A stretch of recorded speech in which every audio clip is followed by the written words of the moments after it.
Halo teman-teman, selamat datang di Beetle Channel. Semoga kalian selalu dalam keadaan sehat. Hari ini kami akan melanjutkan sandiwara novel. Jangan lupa subscribe, like, komen dan share ya. Terima kasih sudah berkunjung di Beetle Channel. Jangan lupa untuk memberikan komentar kalian, agar channel ini semakin berkembang. Amin. 10. Pria itu mengenakan pakaian kasual, tapi dia mengenakan jam tangan pria Cartier yang mengesankan di pergelangan tangannya yang juga berharga. Adapun wanita di sebelahnya, dia memintanya untuk membelikannya gelang.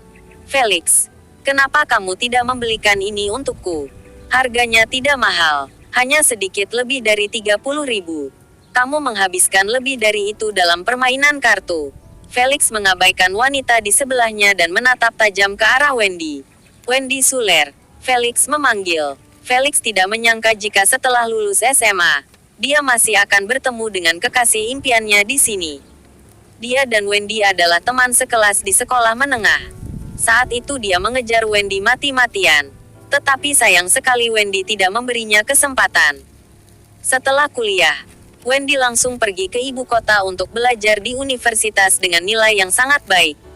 Meskipun keluarga Felix juga memiliki uang, mereka tidak dapat mengirimnya ke universitas semacam itu. Jadi dia bersekolah di luar negeri.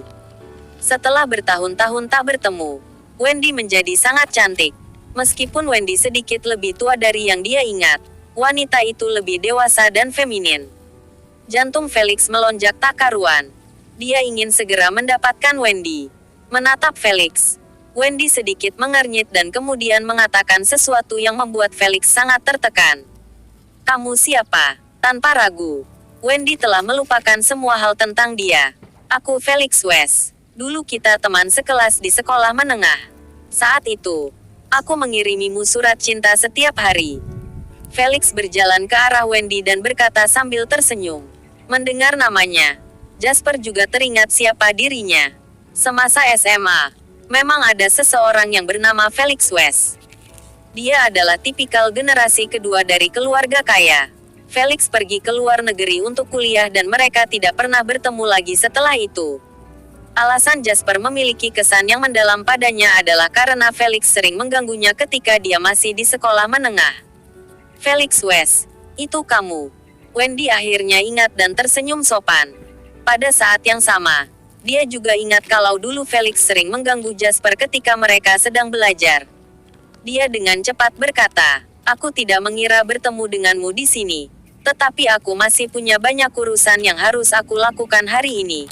Jadi lain kali saja ngobrolnya. Setelah berbicara, Wendy menarik Jasper dan berkata, Jasper, ayo pergi. Jangan belikan aku hadiah. Aku benar-benar tidak membutuhkannya. Kata-kata Wendy yang berbarengan dengan tindakan mesra dan sapaannya kepada Jasper, membuat Felix langsung fokus pada Jasper. Melihat Jasper, Felix merasa lebih mengenalinya dengan setiap detik yang berlalu. Jasper lain. Felix tiba-tiba teringat siapa Jasper, dan ekspresinya menjadi sangat bersemangat. Bukankah ini si malang dari SMA? Kenapa kalian berdua bisa dekat sekali?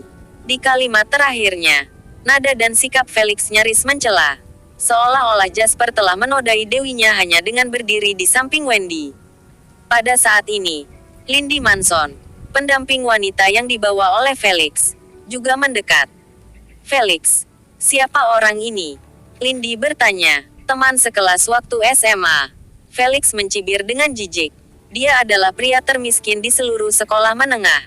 Mengenakan seragam sekolah yang sama setiap hari dan hanya makan 2 kali sehari dengan roti dan selai. Dia juga sering diganggu. Aku pikir dia terlihat sangat menyedihkan. Jadi aku kadang-kadang membiarkan dia mengerjakan tugasku dan memberinya beberapa dolar. Setelah berbicara, Felix menatap Jasper dengan senang.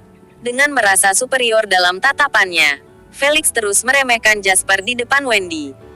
Jasper, apakah aku benar? Ya, benar. Tanggapan langsung Jasper di luar dugaan Felix. Keluargaku selalu kesulitan. Jadi aku tidak mungkin punya banyak uang jajan saat sekolah. Masih bagus aku punya cukup makanan. Jadi aku sangat berterima kasih atas kerja keras orang tuaku. Dalam pandangan Jasper, menjadi miskin bukanlah suatu kesalahan. apalagi hal yang memalukan. Karena kemiskinan mereka harus bekerja keras untuk menghasilkan uang. Tepatnya, sosok besar yang benar-benar mencapai puncak adalah mereka yang memulai dari titik terendah. Keterbukaan pikiran Jasper membuat Wendy memandangnya dengan jauh lebih hormat, dan tatapannya tertuju pada Jasper. Adegan ini membuat Felix semakin marah. Sambil tersenyum mengejek, Felix berkata dengan sinis, "Setelah beberapa tahun, si pendiam rendah diri yang membosankan telah menjadi banyak bicara dan pamer. Aku dengar kamu sedang mencari kalung dari koleksi Tinsel de Chartier tadi saat baru datang. Aku tahu kalung itu, tapi harganya sangat mahal. Apa kamu bisa membelinya?" Sambil berkata demikian, Felix menggoyangkan pergelangan tangannya dan berkata, "Lihat arloji ini. Aku membelinya di sini seharga 200.000. Apa kamu pernah melihat begitu banyak uang dalam hidupmu? Aku saja tidak berani bilang kalau aku bisa membeli kalung itu. Apalagi kamu, Wendy. Meskipun dulu dia juga teman sekelas kita, kamu harus melihat semuanya dengan jelas. Masa depan apa yang bisa kamu miliki dengan pria malang ini? Dia hanya akan menyusahkanmu. Dengan penampilan dan kemampuanmu, kamu bisa menemukan pria yang jauh lebih baik darinya." Lindy sudah sangat membenci Wendy hanya karena sikap Felix terhadapnya. Segera, dia menyombong. "Ya, sebagai seorang wanita, kita harus melihat sekeliling dengan hati-hati saat mencari pacar. Lihat saja aku yang mesra dengan Felix. Beberapa hari yang lalu, dia memberiku tas tangan LV yang harganya lebih dari $10.000. Dan hari ini, dia akan membelikanku gelang Cartier. Orang miskin seperti ini, apa yang bisa dia belikan untukmu?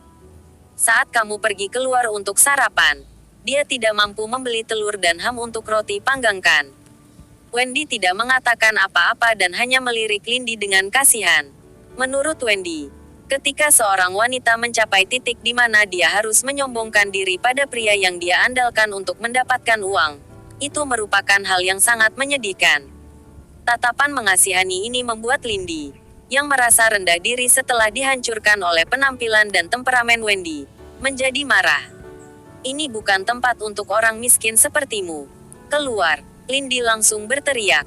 Jasper berkata kasar, "Apakah toko Cartier ini milikmu? Apa hakmu untuk menyuruh kami keluar?" Sambil berkata demikian, Jasper menoleh ke penjual yang bingung bagaimana menangani dua jenis pelanggan ini. Dia berkata, "Apa kau memiliki kalung dari seri Tinsel de Chartier di sini?"